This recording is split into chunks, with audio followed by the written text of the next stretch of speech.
আলাইকুম ওয়া রাহমাতুল্লাহি ওয়া বারাকাতুহু। আপনাদের সবাইকে আজকের এই গুরুত্বপূর্ণ ভিডিওতে স্বাগত জানাই। আমি দোয়া করি আল্লাহ যেন আমাদের সবাইকে সঠিক পথ দেখান এবং আমাদের জীবনের প্রতিটি পরীক্ষায় ধৈর্য ধারণ করার তৌফিক দান করুন। বন্ধুরা, আজকের আলোচনার বিষয় এমন একটি যা আমাদের জীবনে সবচেয়ে বেশি প্রয়োজন। আশা, ধৈর্য এবং আল্লাহর রহমতের প্রতি অটল আস্থা। আমরা অনেক সময় জীবনের চ্যালেঞ্জগুলোতে হেরে যাই, হতাশ হয়ে পড়ি, এমনকি মনে হয় যে জীবনের সব দরজা বন্ধ হয়ে গেছে। কিন্তু আমি আপনাদের বলবো, এই দুঃখ কষ্ট আসলে অস্থায়ী। আল্লাহর কাছে ধৈর্য ধারণকারীদের জন্য এমন পুরস্কার রয়েছে যা কল্পনাও করা যায় না। আমরা যখন সমস্যার মধ্যে পড়ি তখন মনে হয় আল্লাহ কেন আমাকে এই কষ্ট দিচ্ছেন। অনেকেই হয়তো ভাবেন আল্লাহ কি আমাদের কষ্ট দেখতে পান না। এই প্রশ্নগুলোর উত্তর কোরআন এবং নবীজি সাল্লাল্লাহু আলাইহি ওয়াসাল্লামের জীবনের উদাহরণে স্পষ্টভাবে পাওয়া যায়। আজ আমরা সেই উত্তরগুলো খুঁজে বের করব ইনশাআল্লাহ। এই ভিডিও দেখলে আজকে আপনারা যা কিছু শিখতে পারবেন তা হচ্ছে জীবনের প্রতিকূলতার পিছনে কিভাবে আল্লাহর পরিকল্পনা কাজ করে, কিভাবে ধৈর্য এবং আল্লাহর উপর আস্থা রেখে সফল হওয়া যায় এবং আপনার ঈমানকে শক্তিশালী করার বাস্তব উপায়। আজকের এই ভিডিওতে আমরা আলোচনা করব 5টি বিষয় নিয়ে। একটু বড় হবে, কিন্তু আশা করছি এই ভিডিওটি শেষ করে এটা আপনাদের জন্য অনেক উপকার হবে জীবনে, যা আপনাকে হতাশা থেকে মুক্তি এনে দিবে ইনশাআল্লাহ। ইউসুফ আলাইহিস সালামের জীবন থেকে শিক্ষণীয় গল্প। কিভাবে দুঃখ কষ্টের মধ্যে থেকেও তিনি আল্লাহর উপর আস্থা রেখেছিলেন। নবীজি সাল্লাল্লাহু আলাইহি সাল্লামের জীবনের কঠিন সময়, তায়েফের ঘটনা, দুঃখের বছর এবং আল্লাহর দয়া কিভাবে তাকে শান্তি দিয়েছিলেন। আল্লাহর ৯৯টি নাম, কিভাবে আমরা তার নামগুলো থেকে ধৈর্য ও শক্তি পেতে পারি। একটি বাস্তব গল্প আপনাদের সাথে আজকে আমি এই ভিডিওতে শেয়ার করব, সেটা হচ্ছে সাহাবী বিলাল রাদিয়াল্লাহু তাআলা আনহু সংগ্রামের কাহিনী।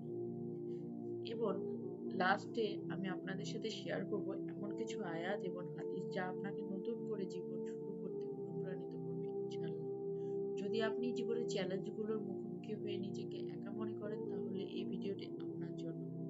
এই ভিডিও থেকে আপনি জানতে পারবেন কষ্ট আসলেই কেন আসে এবং আল্লাহ আমাদের জন্য কি পরিকল্পনা করেছেন। আপনি শিখবেন কিভাবে নিজের হতাশাকে দূরে সরিয়ে জীবনকে নতুনভাবে সাজানো যায়। তাহলে চলুন বেশি কথা না বলে আমরা ভিডিওটির মেইন আলোচনায় আসি। ফার্স্টে আমি আপনাদের সাথে যেটা নিয়ে আলোচনা করব সেটা হচ্ছে ইউসুফ আলাইহিস সালামের জীবনের কাহিনী। ইউসুফ আলাইহিস সালাম ছিলেন ইয়াকুব আলাইহিস সালামের পুত্র এবং তিনি ছিলেন তার বাবা মার প্রিয় সন্তান। কিন্তু তার ভাইয়েরা ঈর্ষান্বিত হয়ে তাকে কূপে ফেলে দেয়।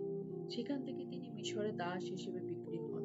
নানা প্রতিকূলতার মধ্যেও তিনি ধৈর্য ধারণ করেন এবং আল্লাহর উপর আস্থা রাখেন। ইউসুফ আলাইহিস সালামের ভাইয়েরা তার বাবার কাছে মিথ্যা বলেছিল যে তারা তাকে নিয়ে বাইরে ঘুরতে গিয়েছিল, কিন্তু একটি বাঘ তাকে খেয়ে ফেলেছে। তারা আসলে তাকে একটি গভীর কূপে ফেলে দেয় এবং আল্লাহর পরিকল্পনা ছিল তাকে রক্ষা করার।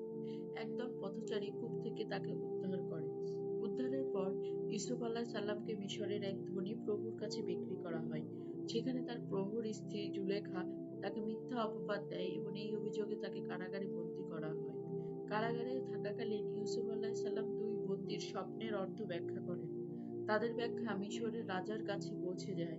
রাজা তার স্বপ্নের অর্থ জানতে চাইলে ইউসুফ আলাইহিস সালাম বলেন যে মিশরে 7টি উর্বর বছরের পর 7টি কঠিন দুর্ভিক্ষ আসবে। তার দূরদর্শী পরামর্শের জন্য রাজা তাকে মিশরের অর্থমন্ত্রী হিসেবে নিযুক্ত করেন। এই গল্প থেকে আমরা কি শিক্ষা পেতে পারি? ইউসুফ আলাইহিস সালামের জীবনের প্রতিকূলতা থাকলেও তিনি ধৈর্য ধারণ করেছেন এবং আল্লাহর উপর পূর্ণ আস্থা রেখেছেন। কোরআনে বলা আছে, অবশ্যই কষ্টের সঙ্গে সহজতাও রয়েছে। সূরা আল-শারা। এবার আমরা আমাদের দ্বিতীয় কাহিনীটা আলোচনা করব, সেটা হচ্ছে নবীজি সাল্লাল্লাহু আলাইহি সাল্লামের তায়েফের ঘটনা। তায়েফে ইসলাম প্রচারের জন্য গিয়ে নবীজি সাল্লাল্লাহু আলাইহি সাল্লাম চরম অপমানিত হন। সেখানকার লোকেরা তাকে পাথর মেরে আঘাত করে। এই চরম পরিস্থিতিতেও তিনি ধৈর্য এবং আল্লাহর উপর আস্থা ধরে রাখেন। মক্কার বাইরে নবীজি সাল্লাল্লাহু আলাইহি সাল্লাম ইসলাম প্রচারের জন্য তায়েফে যান। তিনি সেখানে কুরাইশদের অত্যাচার থেকে মুক্তি চান এবং নতুন লোকদের ইসলামের বার্তা দিতে চান।